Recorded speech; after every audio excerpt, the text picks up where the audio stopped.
Hi guys, thank you for clicking on this video. My name's Aisha and this is Aisha's Crime Tales.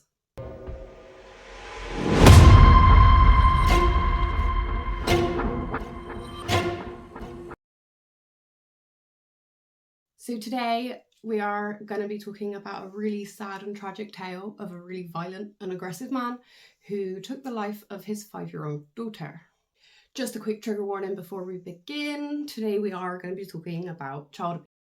So, Harmony Montgomery was born on the 8th of June 2014 to her mother, Crystal Sorey, who was unfortunately suffering with substance issues, and her father, who at the time of her birth was in prison. Harmony, who was born with a birth defect in one of her eyes, was described as a really rambunctious little girl who would tell her life story to absolutely anybody.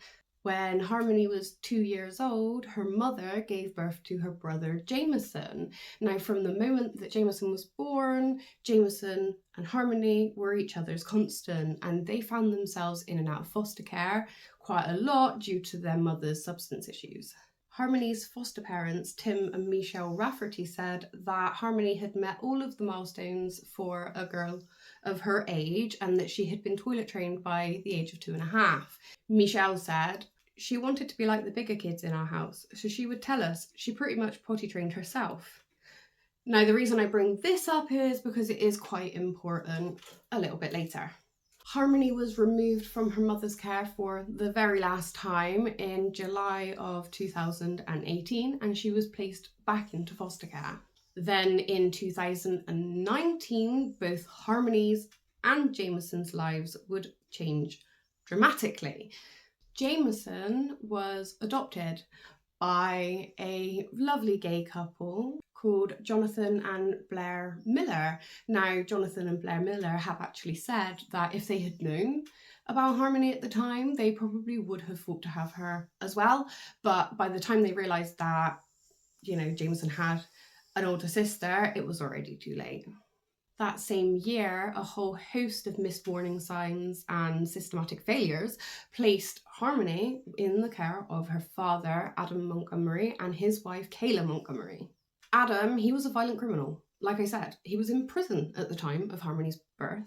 This man has a huge list of convictions, and among some of those convictions, he has been arrested and charged for a man in the head, just 6 months before Harmony was born, which I guess is the reason why he was in prison.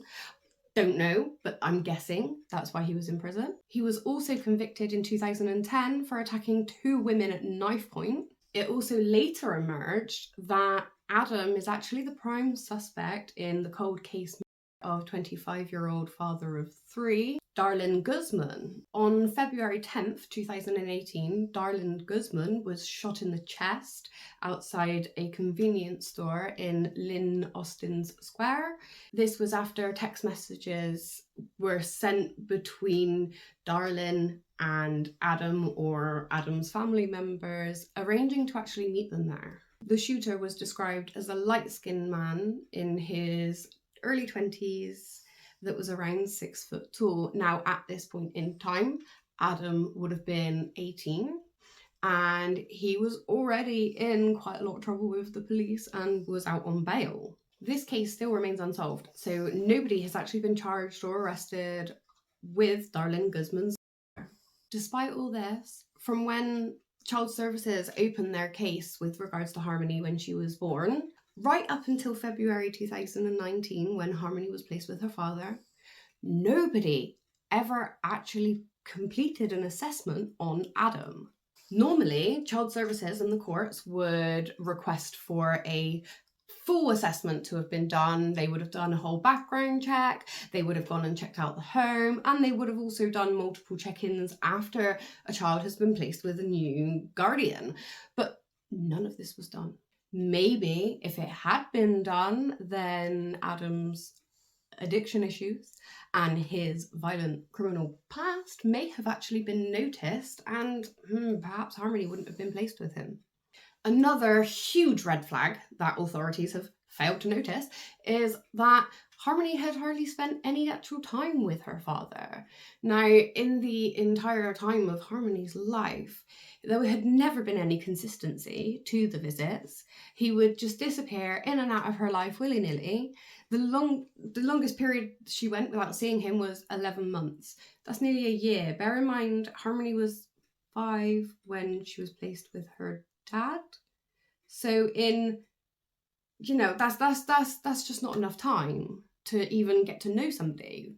In total, Harmony had only spent 40 hours of her entire life with her father, spaced over 20 different supervised visits. So yeah, he had never even seen his daughter unsupervised, never taken her out, nothing. And in that time, during those supervised visits, there is absolutely no evidence whatsoever that he even tried to accommodate for her disability in her eye, or the emotional trauma that she had already been through at such a young age due to being taken in and out of foster care and due to her mum's issues. There was one attorney that disapproved of Harmony being placed with her father, but he didn't pursue the proper lines of inquiry, and he never actually appealed the decision to place Harmony with her father, which meant that nothing got done. Harmony didn't have a court-appointed guardian, and her mother had a scheduling conflict with her brother Jameson and was in a completely different court at the time. So there was nobody there to actually speak up for Harmony. Now, Crystal had been living in Massachusetts, where Adam was living in New Hampshire. So when Harmony was placed with her father, she was completely uprooted from where she knows, and she was moved to go and live with a man that she barely knows, let alone his wife and his wife's children. She was just placed somewhere that she would have just been lost and confused. And it only took a few months before allegations began to surface. In July of 2019, Adam's uncle, Kevin Montgomery, who actually lived with the Montgomerys for a while, said that he went away to go and visit family in Florida, and that when he returned on the 22nd of July, he noticed that Harmony actually had a black eye. When he asked her, like, how did you do that? She didn't say anything, and Adam piped up and said that he had bashed her around the house. Kevin then told several family members, including Crystal and including Harmony's foster parents, and he also informed Child Services about the incident. Kevin also told Child Services that Adam would subject his daughter to many other kinds of cruel punishments, including scrubbing the toilet with her toothbrush, smacking her on her bare behind, and making her stand in the corner for hours. Following this, Adam then cut all contact with Kevin, blocked him on all social medias, and they haven't spoken since. Adam's brother, Michael Montgomery, had also raised concerns with Child Services, saying that Adam was very cruel to her and that he was also really short with her. A worker from Child Services went to go and visit the Montgomerys the day that Kevin made the report, but they determined the report to be unfounded, even though they only caught a very quick glimpse of Harmony, because when the worker arrived, Adam ushered her straight into the car and drove off. A few weeks later, in August, Child Services went and conducted a bit more thorough review, and when they went to the home, they noticed that Harmony had a red mark on her eye. They were then told that she had got this by being hit in the face by one of the other kids with a lightsaber. After yet another assessment in October, the worker deemed the case as highly likely for possible future involvement, but at that point, they then never saw Harmony again. Records show that the police were called to the Montgomery's address, which is 77 Guildford Street, Manchester, at least 10 times from February 2019, when Harmony was placed with Adam, up until October 2019, when Child Services last saw Harmony. These reports ranged from domestic disturbances to animal welfare concerns and even concerns of the living conditions of the home. The last confirmed sighting of Harmony was in September of 2019 when the police were called out to the Guildford Street address, again, just before they ended up being evicted from their home. One of the Montgomery's former neighbours described it as a really bad situation at that house, with loads of different people living there at various times. There were people often seen arguing out in the street. There was junk piled high in the driveway and in the backyard. They also ran out of electricity at one point, and they had this big generator running out in the garden, and they put the wires through the window to actually have electric in their flat or their house. The neighbour said that they were basically squatting the house when it went into foreclosure, and they were just refusing to leave. The neighbour said that they had gone away for Thanksgiving, and that when they returned, the Montgomerys had packed up all their stuff and they had finally left. And it was at this point that they began to go and live in their car, which was a Chrysler Sebring. The Montgomerys' dealer took their food stamps as a form of payment. So they ended up using all of their food stamp money on, and they ended up having to resort to eating baby food while they were living in their car. Like, the whole family were eating baby food when they were living in their car. As a result of the that Harmony was suffering, she began having toileting accidents in the car. Now, this angered Adam because he thought that the poor girl was doing it on purpose, when in actual fact she was probably doing it out of fear because she was being... Unfortunately, it would be these toileting accidents that would lead to her quite violent death. Now, all we actually have is Kayla Montgomery's testimony to tell us what happened to Harmony. So, you know, it may not be 100% true. All we know is what she has told us, but this is basically what she said.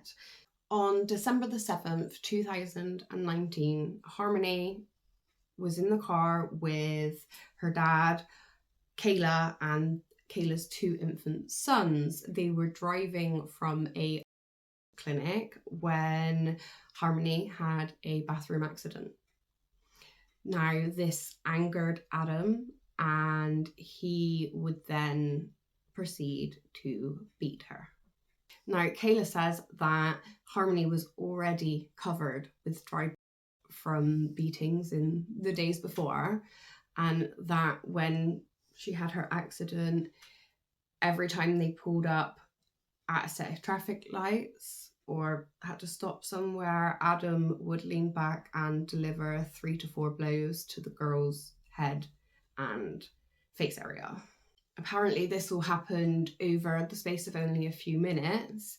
He then sat back in his seat and told Kayla that he thought he might have really hurt her and that he thought he'd done something. Adam covered Harmony with a blanket, and she made some moaning noises for around 5 minutes before she fell silent. Kayla said that she had thought Harmony had fallen asleep because, and I quote, she would usually go to sleep after, which says that this was a common occurrence for Adam to viciously beat his daughter. Nobody bothered to check on Harmony. Nobody stopped to get her any kind of medical attention. They just drove to a Burger King and bought everyone Burger King. Kayla bought burgers for her kids, for them, and even put one onto Harmony's lap. They then drove the car back to an apartment car park, which is where they had been parking up to stay. And they stayed there for around 20 minutes, with the kids in the car. They then drove off again, and it was only once the car broke down that they actually realised that Harmony had lost her life.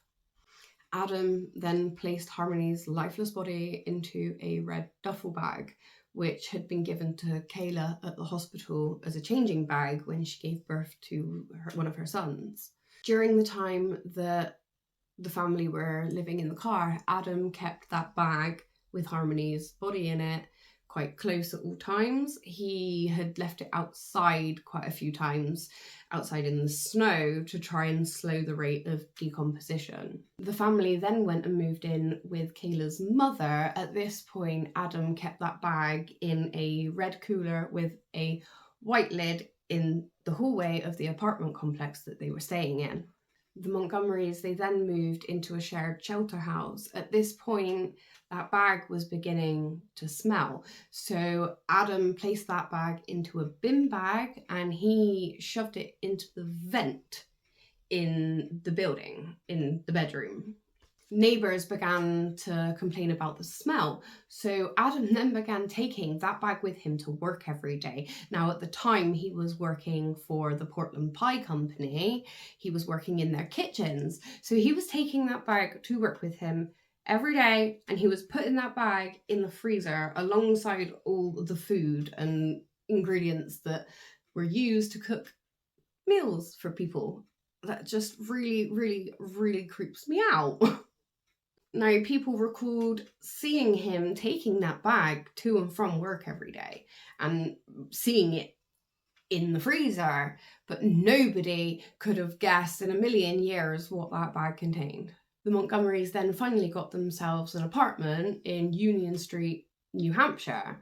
In January of 2020, the New Hampshire Child Services received yet another report about the Montgomery household, and when they went out to visit, they asked about Harmony and were told that she had actually moved back with her mother in Massachusetts. Child Services then tried to contact Crystal and left her a voicemail message, but they couldn't get hold of her and she didn't ever get back to them, so they couldn't confirm where Harmony was. Adam discussed with Kayla the different ways in which he could dispose of the body. He discussed cutting her up with a saw. He also discussed putting lime in a bag with the remains to try and increase the rate of decomposition so that he could try and get rid of her faster. Now, Adam believed that if they couldn't find her body, that there was no way he could be charged for this crime, which thankfully is not the case. In February of 2020, Kayla went to the Citizens Bank and withdrew $500.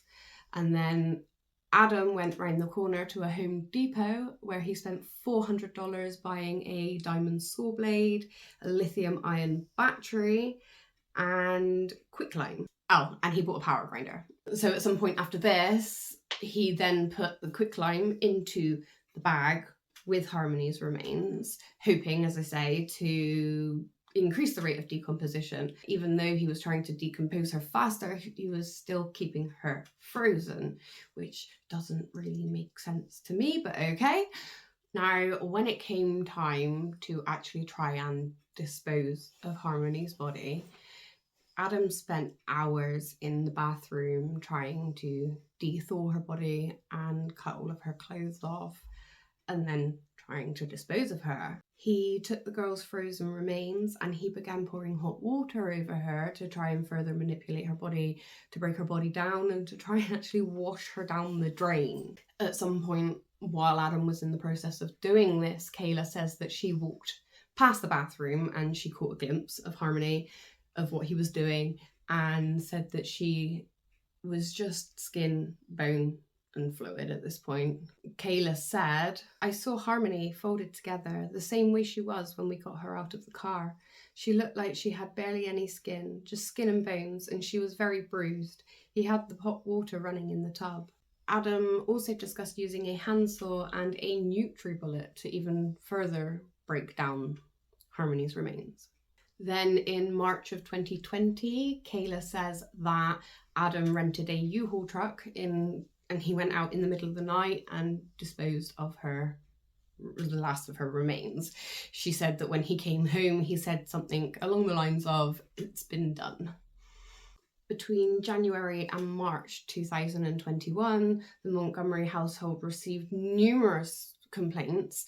Child Services went to visit multiple times, But when they asked about Harmony, he had told them that Crystal had come and picked her up around Thanksgiving 2019 and that he hadn't seen her in around a year. But nobody ever seemed to follow up on this to find out whether this was actually true. Now, following Harmony's death and them pretending that she had gone to move in with her mother, Kayla was actually still collecting the food stamp benefits for Harmony right up until June of 2021, even though Harmony was no longer with them. Kayla claimed that she was scared of her husband, which is why she didn't come forward sooner about what had happened to Harmony. She said that after a while he began to get really paranoid and he thought that she was going to go to the police, at which point he then began beating her and giving her black eyes too. He basically went from beating his daughter to beating his wife. And in March of 2021, Kayla finally ran away and she got away from him. It wasn't until September 2021 when a family friend of Crystal actually went to Child Services inquiring about Harmony that anything actually got done. This person claimed that Crystal hadn't actually seen her daughter since Easter of 2019 and that she hadn't been able to get hold of Adam to actually go and visit her daughter. Although obviously Child Services were under the impression that her daughter was living with her.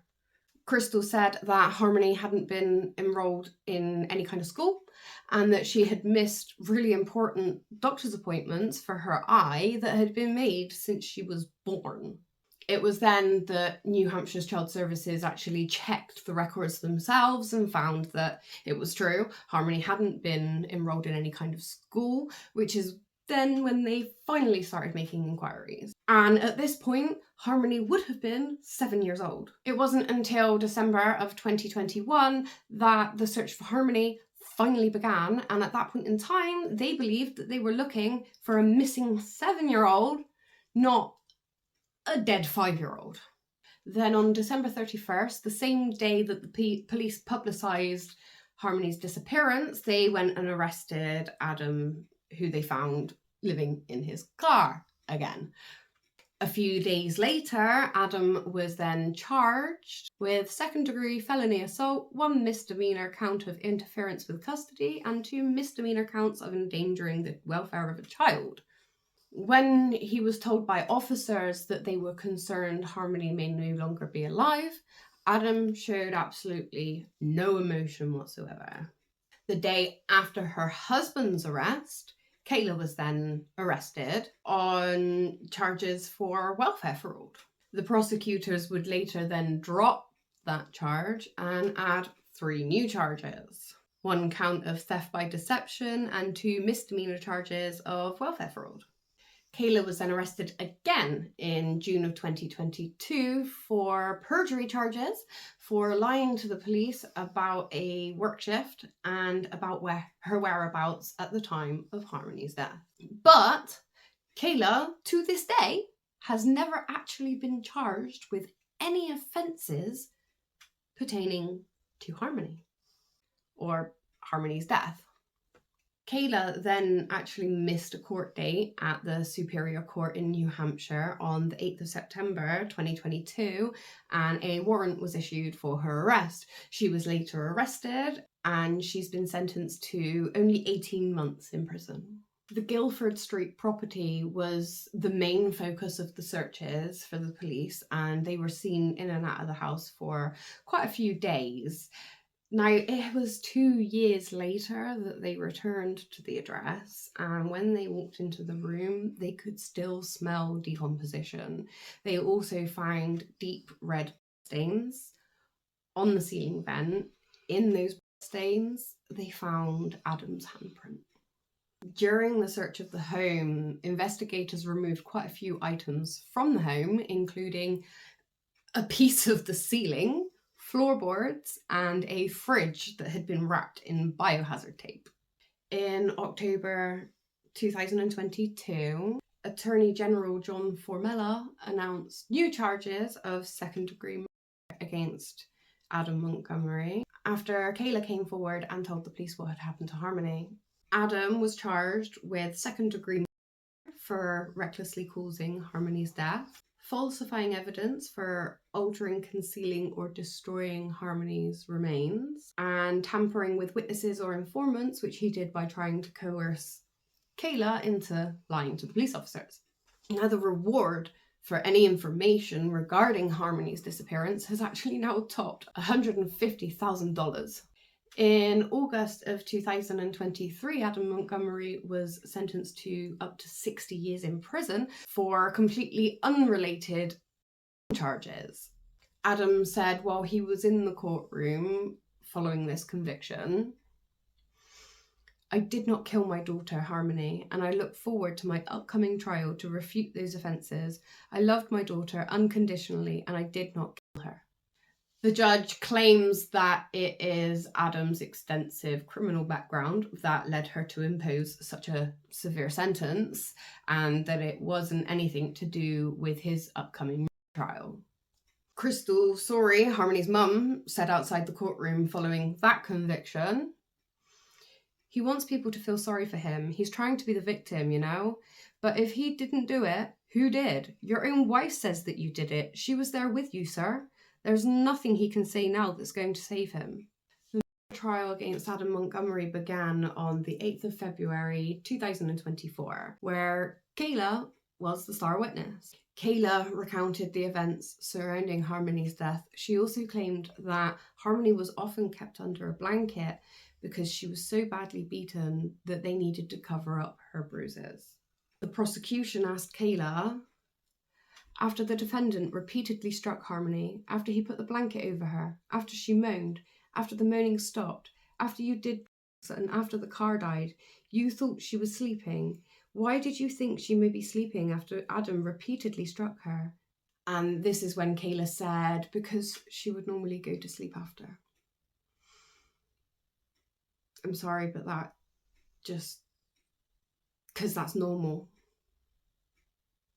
The defence actually filed for a motion to have Kayla's testimony thrown out of court, basically saying that her testimony was unreliable and that she had no credibility. The defence attorney said, "The evidence with regards to how Harmony died or who killed Harmony is Kayla Montgomery's testimony. Kayla Montgomery is a convicted perjurer. Her story went through various iterations that I quite frankly think were pretty ludicrous as far as the degree of violence that nobody would accomplish in public and not be seen by anybody." But this motion thankfully was denied. Early on in the trial, Adam conceded to two lesser charges of use of a corpse and falsifying information. His attorneys then argued that Harmony had actually passed away under Kayla's care and that Adam only went along with the plan to hide Harmony's remains under some misguided notion that he was trying to save his family.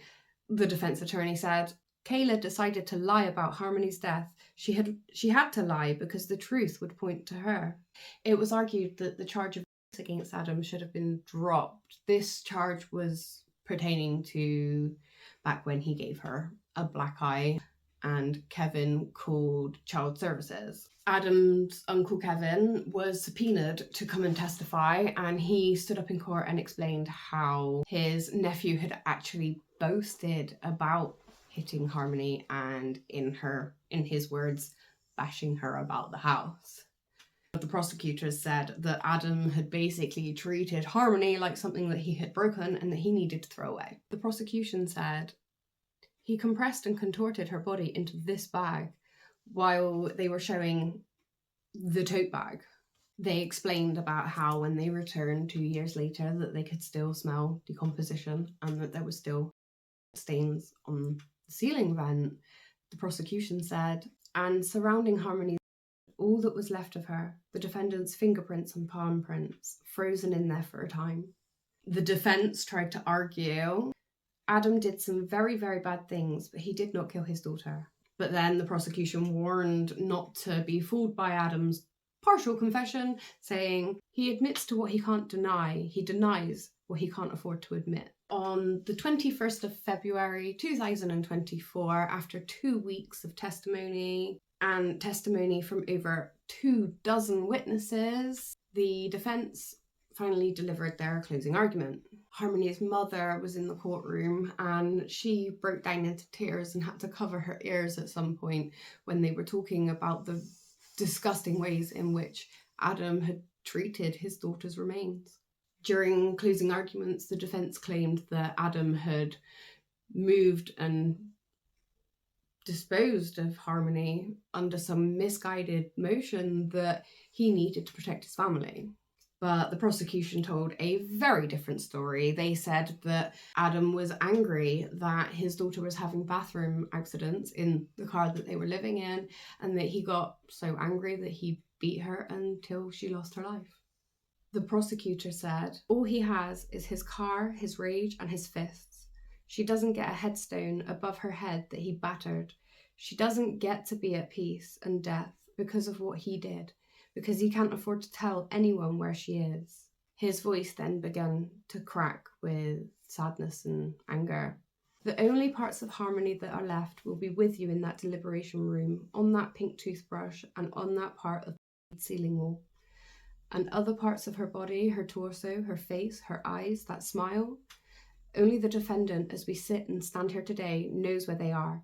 He can't afford to say where they are because the evidence contained on them will show that he caused her death, so she won't get the burial that she deserves. The jury returned from deliberations after only a few hours. Crystal, Harmony's mother, and her foster parents were in the courtroom when Judge Messer handed down the guilty verdict. Charging the defendant, Adam Montgomery, with the crime of second-degree assault. Do you find the defendant guilty or not guilty? Guilty. You say that he's guilty, Mr. Foreperson? That is correct. So say you all, ladies and gentlemen of the jury? Yes. As to charge ID 202-7112C, charging the defendant, Adam Montgomery, with the crime of second-degree murder. Do you find the defendant guilty or not guilty? Guilty. You say that he's guilty, Mr. Foreperson? That is correct. So say you all, ladies and gentlemen of the jury? Yes. And as to charge ID 202-7113C, charging the defendant with the crime of falsifying physical evidence, do you find the defendant guilty or not guilty? Guilty. You say that he's guilty, Mr. Foreperson? That is correct. So say you all, ladies and gentlemen of the jury? Yes. And on charge ID 202-7114C, charging the defendant, Adam Montgomery, with the crime of corpse, do you find the defendant guilty or not guilty? Guilty. You say that he's guilty, Mr. Foreperson. That's correct. So say you all, ladies and gentlemen of the jury? Yes.